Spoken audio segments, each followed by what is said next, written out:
चलिए, स्वागत है आप सभी का 10 कदमदार ट्रेड में और निफ्टी आपकी स्क्रीन पे आएगा। इट्स 26223 अभी तक का लगभग 9:59, यानी आप समझिए 45-44 मिनट का समय हमने ठीक वैसा ही गुजारा जैसा कल गुजारा था। मतलब क्या, जोन के हायर क्लस्टर्स पे। और जिस प्रकार से निफ्टी आईटी ने अपने लॉसेस को अब तक कम किया है और निफ्टी बैंक अभी तक डिलीवर कर रहा है, ब्रेथ अच्छी है, मेटल्स अच्छा कर रहे हैं, मिड कैप में रेलवे का, एनबीएफसीज का ब्रेथ अच्छा है। और ये देखिए ब्रेथ आपके screen, advance decline ratio well in favour of bulls. तो ट्रेडर्स को टोज पे रखेगा। दैट इंपॉर्टेंट क्लस्टर याद रखिएगा 26247 महत्वपूर्ण आज के लिए मेक और ब्रेक निफ्टी पर 26247 बहुत नजदीक है। So far so good. Shreya, good morning. Good morning once again. और सो फार सो गुड, बिल्कुल सही बात कही आपने। और 26/2029 तक गए हैं इंट्राडे हाई अभी तक का। अब देखते हैं यहाँ से कैसे दिशा तय होती है निफ्टी और बैंक निफ्टी के लिए। अभी तक का मूड मॉल ठीक ठाक नजर आ रहा है और ब्रेथ भी इंटैक्ट है। लेकिन 10 के दमदार ट्रेड में आज क्या क्या होगा, तो आशीष बहिती और प्रशांत सावंत जी पिछले शो से हमारे साथ हैं, उनसे ट्रेड्स लेंगे हम। इसके अलावा रचना वैद्य और रुचित जैन जी भी हमारे साथ जुड़ेंगे अपने टॉप ट्रेड्स के साथ। मार्केट आउटलुक 2026 पर डायमेंशंस कॉर्पोरेट फाइनेंस सर्विस के मैनेजिंग डायरेक्टर अजय श्रीवास्तव से बात होगी। वहीं मार्केट टेक्निकल्स पर कोटक सिक्योरिटीज के सहज अग्रवाल से चर्चा करेंगे। साथ ही मेरे सहयोगी आशीष चतुर्वेदी आपको बताएंगे कि पाइन लैब्स पर जेफरिश बुलिश क्यों हैं आज। चलिए अब ट्रेड्स की शुरुआत कर लेते हैं। हमने लेखा जोखा समझ लिया अभी तक का मार्केट का। रुचित जी, गुड मॉर्निंग, स्वागत है आपका कार्यक्रम में। बताइए इस वक्त के दो ट्रेड्स क्या होंगे आपके? Very good morning. दो स्टॉक है खरीदारी की साइड, मार्केट ब्रॉडर मार्केट्स के मोमेंटम के साथ साथ सबसे पहला पिक है मनप्पुरम फाइनेंस में खरीदारी की सलाह। यहाँ पे हमने क्लियर कंसोलिडेशन का ब्रेकआउट देखा है, पिछले स्विंग हाइस के ऊपर ब्रेकआउट आया, वो भी अगर आज के वॉल्यूम्स देखे सुबह पहले 1 घंटे में, तो जो डेली एवरेज वॉल्यूम्स होते हैं उससे कई बेहतर वॉल्यूम्स ये स्टॉक में पहले 1 घंटे में ही हो चुके हैं। सो मनप्पुरम में 295 के स्टॉप लॉस से खरीदारी करें, नियर टर्म के 325 के टारगेट से स्टॉक में आ सकता है। और यूपीएल मेरी दूसरी पिक रहेगी, जहाँ पे एक slow and steady out performance हम कंसिस्टेंसी ये स्टॉक में देख रहे हैं। रिसेंटली इस हफ्ते में ये स्टॉक ने एक चैनल का ब्रेकआउट देके अपट्रेंड के रिजम्पशन के साइंस दिए हैं। तो यहाँ पे भी प्राइस वाइज डाउनसाइड काफी लिमिटेड लग रहा है। तो यूपीएल करंट लेवल्स पे 765 के स्टॉप लॉस से खरीदारी करें 810 के टारगेट के लिए। ओके, यहाँ पे यूपीएल मनप्पुरम, ये दो आपके trades. Rachna ji, good morning, merry Christmas ma'am. आपके दो trades. Yeah, Christmas wishes to all of you all as well. And सही ड्रेसअप है आपका उस हिसाब से आज। एंड मेरी तरफ से अभी के लिए जो दो कॉल्स रहेगी, उसमें एक रहेगा दालमिया भारत, जिसको हम लॉन्ग करेंगे फ्यूचर्स पे 2068 पे हम ऐसे लगा सकते हैं 12 रुपए का। एंड अपसाइड पे हमारा टारगेट होगा 2100 एंड 2110। और दूसरा जो मैं कॉल देना चाहूंगी that would be max health, जिसको अगेन हम लॉन्ग करेंगे फ्यूचर्स पे। यहाँ पे एसएल रहेगा 1074 पे और अपसाइड पे इसमें हमारा टारगेट रह सकता है करीब करीब 1100 तक का। ओके, ये दो कॉल्स हो गए रचना जी के। अब आशीष बहिती जी, आप बताएं आपके दो ट्रेड्स क्या होंगे? जी श्रेया जी, पहला जो ट्रेड रहेगा वो वेदांता पे खरीदारी की सलाह रहेगी। यहाँ पे मोमेंटम स्ट्रांग बना हुआ है और स्टॉक ऑल टाइम हाई पे ही ट्रेड कर रहा है, तो यहाँ पे पोजीशन बनाई जा सकती है। इन लेवल्स पे भी इस मोमेंटम को चेज किया जा सकता है। स्टॉप लॉस इसमें मेंटेन करना, 585 का एसएल मेंटेन करे। ऊपर में हमें लगता है इसमें 615 तक के लेवल्स देखने मिल सकते हैं। दूसरा जो स्टॉक हमें अच्छा लग रहा है वो मुथूट फाइनेंस का है। यहाँ पे भी सेटअप स्ट्रांग बना हुआ है, एक फ्लैग का ब्रेकआउट देने के लिए तैयार है स्टॉक वीकली चार्ट्स पे, तो इस मोमेंटम को चेज किया जा सकता है। जो स्टॉप लॉस मेंटेन करना है वो 3800 का एसएल मेंटेन करे। ऊपर में इसमें जो टारगेट्स रहेंगे वो 3950 तक के देखने मिल सकते हैं। ओके, तो वेदांता और मुथूट फाइनेंस हो गए आशीष बहिती जी की दो पिक्स। प्रशांत जी, आप बताएं आपके दो ट्रेड्स इस वक्त के। तो श्रेया, फर्स्ट पिक में एक्सिस बैंक के साथ ही कंटिन्यू करूंगा। मुझे लग रहा है ये स्टॉक टेक ऑफ कर सकता है। सो यहाँ पे 1232 पे चल रहा है, 1220 के नीचे स्टॉप लॉस रखने की सलाह होगी स्पॉट लेवल्स, और 1255 1260 ये टारगेट्स में देख रहा हूँ। और नेक्स्ट पिक होगा एचपीसीएल, हिंदुस्तान पेट्रोलियम। ये करीबन 475-80 के बीच ट्रेड कर रहा है। यहाँ 470 का स्टॉप लॉस रख के बाय करने की सलाह होगी for targets around 490 490। Okay, axis bank 1223-33 पे ट्रेड करता हुआ बैंक्स में सबसे एग्रेसिव प्लेसमेंट टिके ट्रेड कर रहा है अभी तक। थोड़ा सा देखिए उस कंजेशन जोन में निफ्टी बैंक को दिक्कत आ रही है। That zone between I think 59428 और 559, उस जोन में द टिपिकल कॉलाइटर्स जोन जिसे कहते हैं सबसे बड़े कॉलाइटर्स का जोन, वहाँ पे दिक्कत आई। एक बार लेके आएंगे निफ्टी की RS1 की प्लेट, हमें कहाँ टफ रेजिस्टेंस फील हो रहा है, कहाँ जाके हम रुक रहे हैं, कहाँ जाके परेशानी पेश आ रही है, उसी 428 और 550 के क्लस्टर के बीच में, तो वो दिक्कत का सबब है। अब क्या है ना, हमें निफ्टी IT स्लाइडली जब बैकफुट पे है 0.58%, तो हमें निफ्टी बैंक से पुश की ज़रूरत थी, एज ऑफ नाउ है, बट थोड़ा सा मिसिंग है। अच्छा थोड़ा सा, हाँ रेजिस्टेंस पॉइंट की प्लेट नहीं, निफ्टी बैंक की याद रखिए डॉक्टर साहब, निफ्टी बैंक की। निफ्टी पे तो मैंने खैर बोल ही दिया 247, बट RS1 ये देखिए यहीं पे जाके एग्जैक्टली अटका निफ्टी बैंक। तो ये है थ्रेशोल्ड पॉइंट जनाब, जो कि निफ्टी को भी प्रोवाइड करेगा जब निफ्टी IT बैकफुट पे है। अच्छा रचना जी, थोड़ा सा मेटल्स को अगर आप देखें, मेटल्स में एक बार फिर से शार्पनेस है आज। Look at Hindustan zinc, Hindustan copper, पूरा मेटल्स, वेदांता को देखिए, हिंडाल्को को देखिए, और मेटल्स से संबंधित आपका मुथूट मन्नापुरम वो भी डिलीवर कर रहे हैं। यहाँ पे आपकी चॉइस क्या है इस वक्त?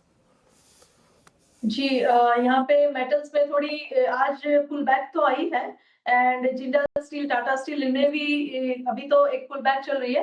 बट से फॉर एग्जांपल अगर JSW स्टील की बात करें तो that is at around 109495 on futures. यहाँ पे 1094 के आसपास एक सपोर्ट बनता है। तो अगर मार्केट ओवरऑल अगर आज के दिन के लिए संभली रहे, विच इज अ प्रोबेबिलिटी, और अगर दिक्कत ना आए ऑन अ ब्रॉडर स्ट्रक्चर, तो यहाँ पे this dip in JSW steel could be buying opportunity.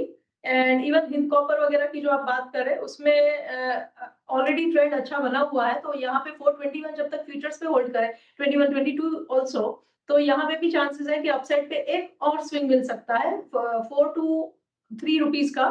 428 पे है हम, तो 432 तक की गेम के लिए यहाँ पे भी प्ले करने के चांसेस रहेंगे। ओके, हिंदुस्तान कॉपर पे आपका टेक 428.40 पे ट्रेड करता हूँ। और इस बीच चलिए अब एक काम करते हैं, यहाँ से इस टेक्निकल चर्चा को थोड़ा सा मोड़ते हैं और 2026 जो बहुत नज़दीक खड़ा है उस पर थोड़ा विचार करते हैं। वहाँ पे वेल्थ क्रिएशन का फार्मूला क्या होगा। हाँ, हमारे साथ आज बातचीत में बिग मार्केट वॉइसेस की कड़ी में Shri Ajay Srivastava, MD dimensions corporate finance services जुड़े हैं। अजय जी, गुड मॉर्निंग, कार्यक्रम में स्वागत है आपका। गुड मॉर्निंग इस बीते हुए साल को अगर इस बीते हुए साल को जाते हुए देख रहे हैं ना सर, तो ऐसा लग रहा है कि पूरा साल डोमिनेट किया मेटल्स ने। क्या गोल्ड, क्या सिल्वर, क्या copper, metals metals metals everywhere, और इक्विटीज़ का जुझारूपन कायम रहा। 26,200 पे हम लौट के आ तो गए, लेकिन बहुत मशक्क़त लगी यहाँ पर। 2026 को लेकर मोटे तौर पे आपका आउटलुक क्या है सर? इक्विटीज़ एक साल के इस साइडवेज कंसोलिडेशन के बाद लग कैसे रही हैं? आप सबसे बड़ी चीज़ जिस पे फोकस करते हैं ग्रोथ, जस्ट आप ग्रोथ पे फोकस कीजिए, और वैल्यूएशंस, रीजनेबल प्राइस, इसको देखते हुए आपका व्यू क्या है 2026 के लिए? देखिए वीरेंद्र जी, एक तो है, मैं बताऊंगा 2025 का एक लेसन जो है वो ये था कि जो जेन जी, मिलेनियल्स वगैरह जो कहते थे कि अपने फादर्स को, ग्रैंडफादर्स को कि आपको क्या मालूम क्या करना है, उसने प्रूव कर दिया है कि उनके फादर और ग्रैंडफादर की जो इन्वेस्टमेंट स्ट्रेटजी थी वो उससे अच्छी निकली। एक नंबर 1। नंबर 2 है कि हमको ये देखना है कि रिटर्न से अलावा रिस्क कितना ले रहे हैं आप अपने रिटर्न के लिए। ये 2026 का जो मूल आएगा ये सबसे बड़ा रहेगा कि आप कितना रिस्क लेके क्या रिटर्न कमा रहे हैं। बिकॉज पर्सपेक्टिव ये है कि RBI आपको जबरदस्ती लोअर इंटरेस्ट करके आपको म्यूचुअल फंड और इक्विटी इन्वेस्टमेंट में डालने की कोशिश कर रही है, लगातार जारी है। अगर आपको मैं 4 से 3% इंटरेस्ट दूंगा फिक्स डिपॉजिट में, तो आपके पास कोई चारा नहीं होगा कि आप इक्विटी मार्केट में जाएंगे। तो जो हमारी जो इशू आ रहा है मार्केट के अंदर में, इशू वैल्यूएशन का आपने रेस किया, रिटर्न का रेस किया। GDP 8 पे है, लेकिन हमारी निफ्टी 50 कंपनीज की अर्निंग 7% पे ग्रो कर रही है आज की तारीख में। उसको देखते हुए आई थिंक सबसे बड़ा लेसन जो हमारे को 2026 का है कि क्या हमको RBI के जो पुश है कि आप इक्विटी में जाइए बिकॉज आपको FD में इंटरेस्ट रेट नहीं देंगे, उसको कैसे विथस्टैंड करेंगे। नंबर 2, रुपी का वीकनिंग, आई थिंक ये चलता रहेगा किस्सा। आर्टिफिशियली आपने देखा ही है, पिछले OMOs अच्छा चल रहे हैं, अब अमाउंट बढ़ती चली जा रही है सपोर्ट के लिए। तो आपको 2026 में ये रख के चलना है कि जो 4 से 5% अब की बार आई है डिप्रिसिएशन, वो फिर आएगी। और उसी को देखते हुए मार्केट आज किसको रिवॉर्ड कर रही है? ग्लोबली गोल्ड एंड सिल्वर को, इंडिया में मेटल्स को, क्योंकि जब पैरिटी बनेगी तो रुपी पैरिटी से बनेगा मेटल, तो उसमें आपको मेटल में ज्यादा मिलेगा आपको। रही बात गोल्ड एंड सिल्वर की, वो चलते रहेंगे। आप तो ग्लोबल है, इंडिया की कोई इसमें इंडिया में पार्ट स्टोरी है, इंडिया में खरीद रहे हैं लोग, बट इंडिया की एलोकेशन अभी कुछ भी नहीं है गोल्ड सिल्वर की। आप ईटीएफ में देखेंगे वर्सेस इक्विटी म्यूचुअल फंड में, तो शायद 3% से भी कम एलोकेशन है गोल्ड सिल्वर ईटीएफ की। तो वहां पे मेरे हिसाब से अगले साल के अंदर में काफी जो अमाउंट है चर्न होगा इक्विटी से लेकर जो गोल्ड और सिल्वर के ईटीएफ के अंदर में जाएगा। उसको देखते हुए हमें ये देखना है कि 2026 में बिल्कुल ही सेलेक्ट स्टॉक्स को हमने पकड़ना है। सेलेक्ट स्टॉक कौन से हैं? जो कि जिनकी पेडिग्री बहुत बेहतरीन है।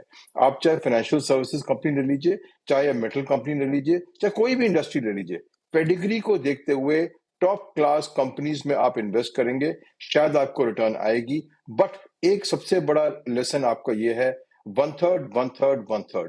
अगर 100 रुपए हैं, 1/3 in metals, precious metal, 1/3 in global equity, 1/3 in Indian equity. I think this is lesson for 2026। Okay Ajay ji, good morning. और जेंजी मैं भी हूँ, तो मैंने भी एक लेसन लर्न कर लिया 2025 में।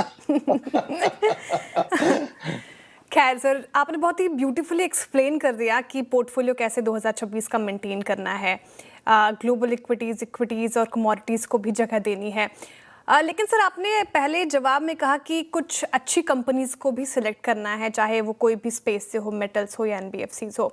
लेकिन सर, ये अच्छी कंपनीज चुने कैसे? और आपके लिस्ट में कोई अच्छी कंपनीज है 2026 के लिए जो जहां पर हमारी नजरें बनी रहेंगी? देखिए, कंपनीज हम नहीं बता सकते हैं, बट हम कहते हैं टेलीकॉम है। एक सेक्टर है जहां पे डोमेस्टिक मार्केट है, डुओपली है, उसमें कोई नया प्लेयर नहीं आता, उसमें आपको स्टडी रिटर्न मिलेगी। आपको 70-80% रिटर्न नहीं मिलेगी, बस 20 से 25% रिटर्न आपको मिल सकती है आराम से, जैसे टेलीकॉम स्पेस है। उसके बाद में आप चलेंगे एनबीएफसी स्पेस में, 2-3 गोल्ड फाइनेंस कंपनीज हैं जो पेडिग्री है 30 से 40 साल की। वहां पे आप निवेश करेंगे, उनको रिटर्न अच्छे है क्योंकि उनको मार्केट की समझ है। नई कंपनियां घुसती हैं, फिर उनको तकलीफ होती है। तीसरी सेट ऑफ कंपनीज है जहां पे पीज ने इन्वेस्ट किया है या ज्यादा इन्वेस्टमेंट आई है, लाइक एनबीएफसीज में। जहां जहां इतनी बड़ी अमाउंट आ रही है एनबीएफसी के अंदर इन्वेस्टमेंट, उन कंपनी का नेचुरली बढ़ना जरूरी है, बिकॉज कैपिटल आ गया उनके पास में, वो ग्रो कर सकती हैं।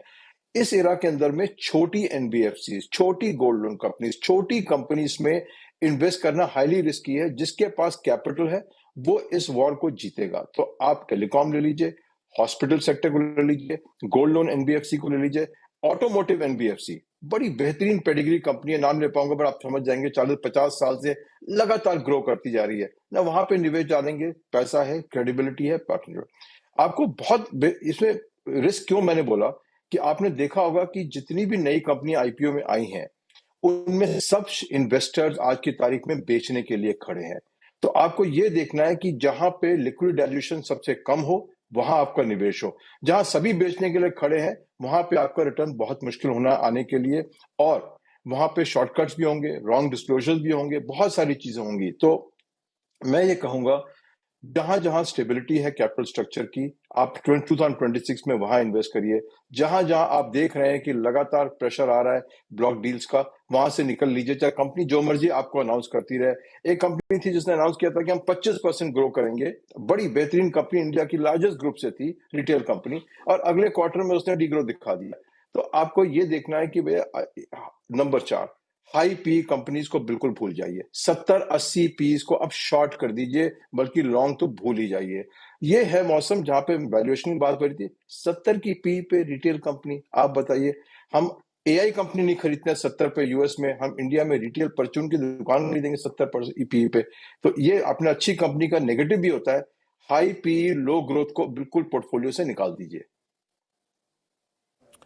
Jam, high P low growth को पोर्टफोलियो से बिल्कुल निकाल दीजिए। अच्छा, एक चीज़ होती है एग्जीक्यूशन, मतलब इसी सिद्धांत पर चलते हुए पूरे आईटी को बाजार ने इस बार तवज्जो नहीं दी। ठीक है, हालिया प्राइस टच हैं, सब एआई को चेस कर रहे थे अजय जी यूएस में, और एआई का एग्जीक्यूशन, उनका ऑर्डर बुक का कन्वर्जन बहुत स्ट्रॉन्ग था। अब आप क्या राय रखते हैं, एक एआई के बहुत बड़े मूव के बाद ये जो हमारी आईटी कंपनियां हैं, इन जो प्राइस डैमेज हुआ था यहाँ पर और जो डिफरेंशियल परसिस्ट करता है, अभी क्या आईटी पर CY 26 में कोई कंस्ट्रक्टिव व्यू है आपका? देखिए, जब तक इनकी मैनेजमेंट चेंज नहीं होगी वीरेंद्र जी, हम इनके नहीं खरीदेंगे। इनकी और पीएसयू में कोई फर्क नहीं है। मैनेजमेंट और पीएसयू में सब बैठे हुए हैं, ईसॉप फ्री में ले रहे हैं, खा पी रहे हैं, घर जा रहे हैं अपने आराम से। कोई ग्रोथ में कोई एक्विजिशन नहीं, कोई नई डेवलपमेंट। आपको सेम मॉडल लगाते लगाते कितना थक नहीं गए आप? पिछले 5 साल से आपने इन्वेस्टर्स को रिटर्न नहीं दिया है, अकाउंटेबिलिटी जीरो है आपकी, रुपी डॉलर के बेनिफिट पे आप कंपनी चला रहे हैं। ऐसी कंपनी में आईटी में अगर डालना है पैसा, तो मैं बोलूंगा इतनी सारी कंपनी विदेश में है और इंडिया अलाउ करती है आपको निवेश करना विदेश में, तो हम क्यों नहीं वहां पे जाएंगे जहां पे नए एप्लीकेशन आ रहे हैं, नई डेवलपमेंट आ रही है। ना कि ये ब्यूरोक्रेटिक कंपनी जिनका एक ही पर्पस है लाइफ में, डिविडेंड दे दीजिए और खा लीजिए घर पे आप जाके। आप थोड़ी बहुत एक्विजिशन कर रहे हैं, बट उनकी डायरेक्शन क्या है? कोई डायरेक्शन है, कोई टेक्नोलॉजी है, कोई ग्लोबल थिंग है? एक बड़ी अच्छी बात बोली किसी ने, मैंने अखबार में पढ़ा था, कि क्या हम कोई चीज ऐसी करते हैं जो दुनिया को हमसे जरूरत पड़ती हो। आईटी में हमने क्या कोई ऐसा इनोवेशन किया, सर्विसेज प्लेटफॉर्म किया, दुनिया ने यूज किया, पर कोई टेक्नोलॉजी हमारी ऐसी है जो दुनिया में हमसे लोग कह रहे हैं कि आप हमको दे दीजिए।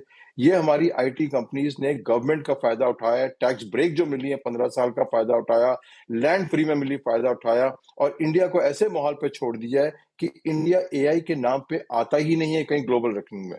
तो ऐसी कंपनी में मैं अभी बोलूंगा, जब तक मैनेजमेंट चर्न सीरियस नहीं होगा तब तक निवेश करने का कोई फायदा नहीं है। आपको इतने ऑल्टरनेटिव हैं, इनसे दूरी रहिए।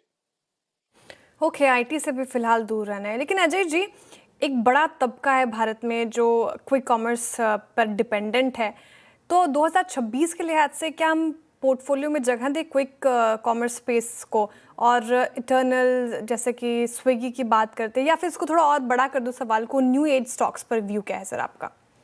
देखिए, न्यू एज स्टॉक से आप दूर नहीं भाग सकते हैं, आपको थोड़ा तो इन्वेस्ट करना ही पड़ेगा, बट आपका यही है कि कितना एलोकेशन करते हैं अपने इक्विटी से। खासकर उसी में प्रॉब्लम मैंने जो बताई थी, सबसे बड़ी प्रॉब्लम न्यू एज स्टॉक की है कि आधे से ज्यादा इन्वेस्टर बेचने को खड़े हैं।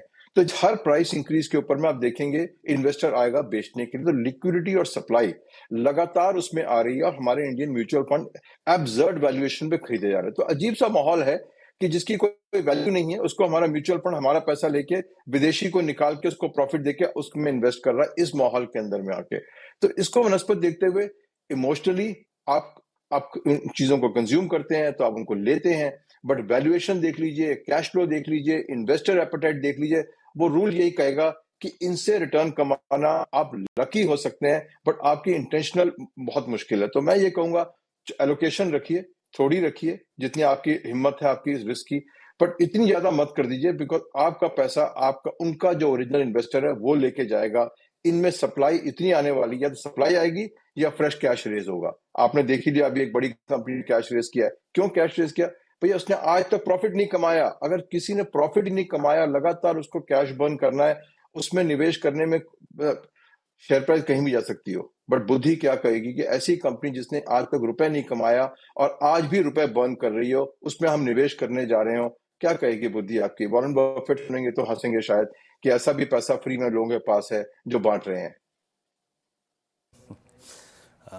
अच्छा, आखिरी प्रश्न यहाँ से अजय जी आपसे, एक दो चीज़ जो कि बहुत अच्छा वेल्थ क्रिएट करके गई 25 में, सीडीएमओ स्पेस फार्मा में बहुत स्ट्रॉन्ग था, कहीं कहीं प्राइस कूलिंग ऑफ भी हुई है, एक दो स्पेस ऐसे थे, होटल्स में प्राइस कूलिंग ऑफ हुई है, प्राइस डैमेज हुआ है, डिमांड एनवायरनमेंट कैसा है ये आप बताएंगे। और एक और चीज़, हॉस्पिटल स्टॉक्स, यहाँ पर भी कूलिंग ऑफ हुई है, price cooling of, price damages थे। एक दो बास्केट और जो आपको अच्छी लग रही हो इनमें से?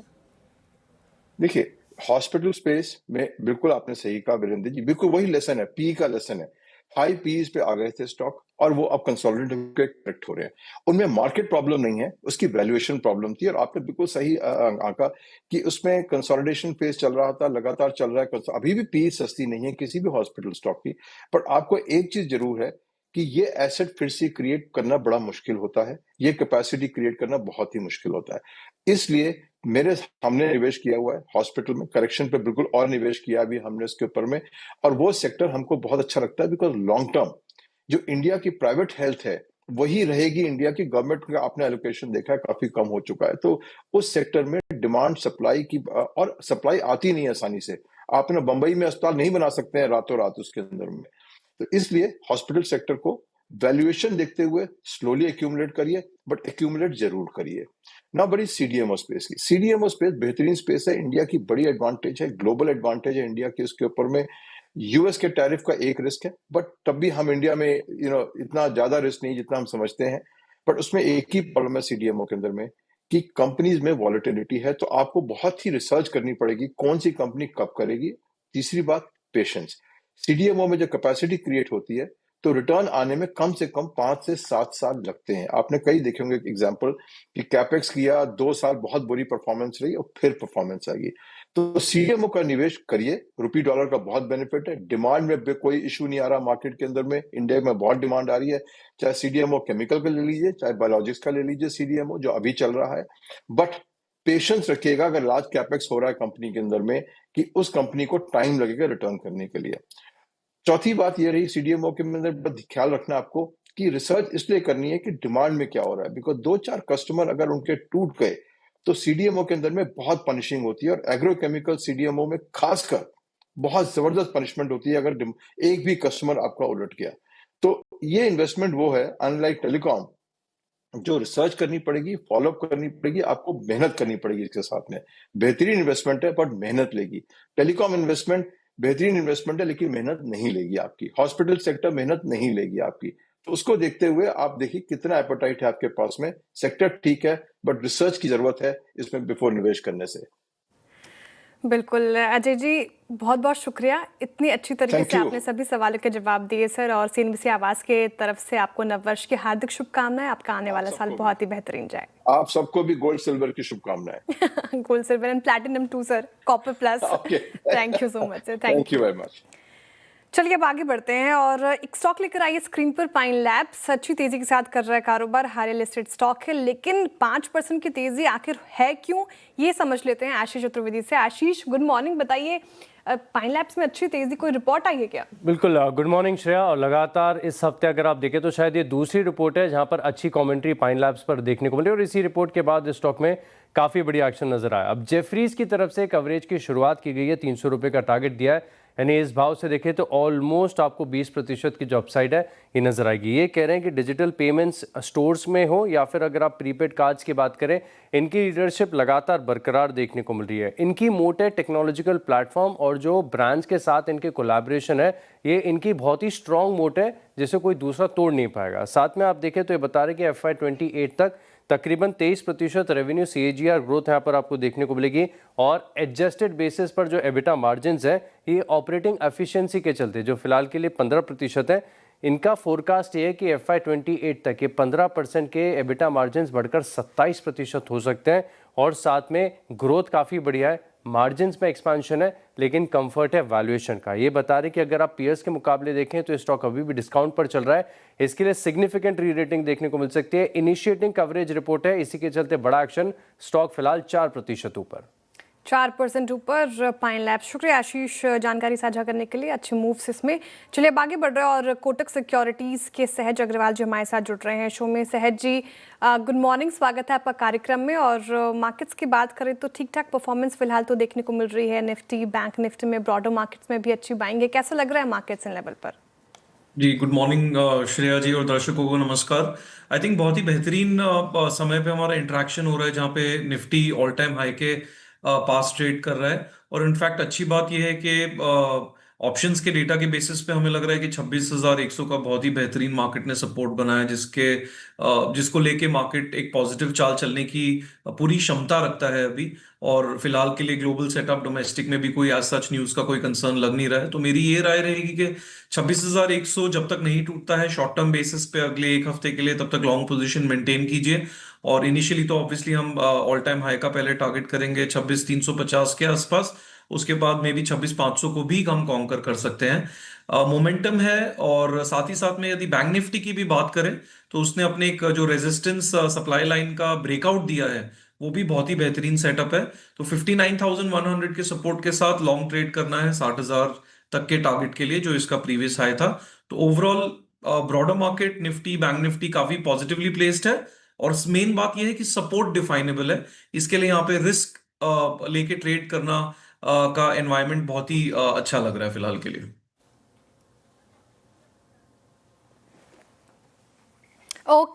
ओके सहज जी, तो ये व्यू हो गया अभी फिलहाल मार्केट्स के ऊपर। लेकिन कोई ऐसा स्टॉक आज के लिहाज से अगर आप देखिए जहां पर सेंटिमेंट पॉजिटिव नजर आ रहा है, कौन सा स्टॉक होगा सर वो? जी, एक मोमेंटम के पर्सपेक्टिव से पेट्रोनेट बेहतरीन लग रहा है। स्टॉक ने एक अपने रेंज का ब्रेकआउट दिया है और ट्रेंड लाइन ब्रेकआउट के बाद usually again given the current setup काफी बेहतरीन मूवमेंट आ सकता है। तो यहाँ पे आप 269 का स्टॉप लॉस रख के 295 300 टारगेट तक के लिए लॉन्ग कर सकते हैं। ये एक मोमेंटम प्ले हो गया। और दूसरा स्टॉक जो अच्छा लग रहा है यहाँ पे, आई थिंक आपके प्रीवियस गेस्ट के साथ भी आप डिस्कस कर रहे थे, हॉस्पिटल स्पेस में अपोलो हॉस्पिटल स्टॉक काफी करेक्ट होके एक रिवर्सल का सेटअप बना रहा है अभी। उसने अपना ट्रेंड लाइन का सपोर्ट ब्रेक नहीं किया है, तो वो एक बहुत ही पॉजिटिव सेटअप है गिवन द मार्केट कंडीशंस। तो 6800 के स्टॉप लॉस के साथ आप इसको लॉन्ग कर सकते हैं और इनिशियल टारगेट्स हम लोग को 7600 के नजर आ रहे हैं। ये भी कहना चाहूंगा फंडामेंटली हमारे इसके काफी और ऊपर के पॉजिटिव टारगेट्स हैं। तो ओवरऑल सेटअप काफी बेहतरीन लग रहा है करंट एनवायरनमेंट में। ओके, पेट्रोनेट और अपोलो हॉस्पिटल डीज हाई की तरफ ये काउंटर बढ़ता हुआ सैद जी। लेकिन जिस तरीके से आज अगर आप देखें गोल्ड फाइनेंसिंग स्टॉक्स में तेजी आई है, गोल्ड रिकॉर्ड स्तरों पर, मनप्पुरम फाइनेंस देख लीजिए, मुथूट फाइनेंस देख लीजिए, हालांकि हमने डिस्कस किया है, क्या इस तेजी को चेज करना चाहिए? अगर मैं मीडियम टर्म के पर्सपेक्टिव से भी पूछूं आपसे। जी, आई थिंक यहाँ पे अभी फ्रॉम अ ट्रेडिंग पर्सपेक्टिव तो 100% आपको एक ट्रेलिंग स्टॉप लॉस का का अप्रोच रखना चाहिए, बिकॉज ये जो वर्टिकल मूव आया है ये ऑब्वियसली जितना रिवॉर्डिंग है उतना फ्रेश ट्रेड्स के लिए कहीं ना कहीं थोड़ा रिस्की भी होता है। तो मेरे हिसाब से जो एक्सपीरियंस ट्रेडर्स हैं उनको इसमें फ्रेश एंट्री यदि लेनी हो तो एक प्योर ट्रेडिंग माइंडसेट के साथ काम करना चाहिए। बाकी इन्वेस्टर्स के लिए मेरे हिसाब से कोई दो राय नहीं है कि इसको कंटिन्यू ही करना चाहिए। अपना इन्वेस्टमेंट इसमें और ग्रो होने दीजिए, बिकॉज इसमें पोटेंशियल और अच्छा ही दिख रहा है given the global market setup and the fact कि आपके गोल्ड एंड सिल्वर का परफॉर्मेंस जिस हिसाब से चल रहा है अभी। तो एक ट्रेडिंग अप्रोच फ्रेश एंट्री के लिए मेरे हिसाब से एडवाइजेबल रहेगा। ओके, ट्रेडिंग पर्सपेक्टिव से मुथूट फाइनेंस, मनप्पुरम फाइनेंस जैसे काउंटर्स पे रहेंगे रडार पे। बहुत शुक्रिया सैद जी आज हमारे साथ जुड़ने के लिए और स्टॉक स्पेसिफिक अप्रोच और साथ ही मार्केट्स पर अपना व्यू शेयर करने के लिए। चलिए अब शो को वाइंड अप करते हैं और रुक रहे छोटे से ब्रेक के लिए, लेकिन ब्रेक के उस पार देखिए ट्रेडर्स हॉटलाइन। कंचन और मेरे साथ।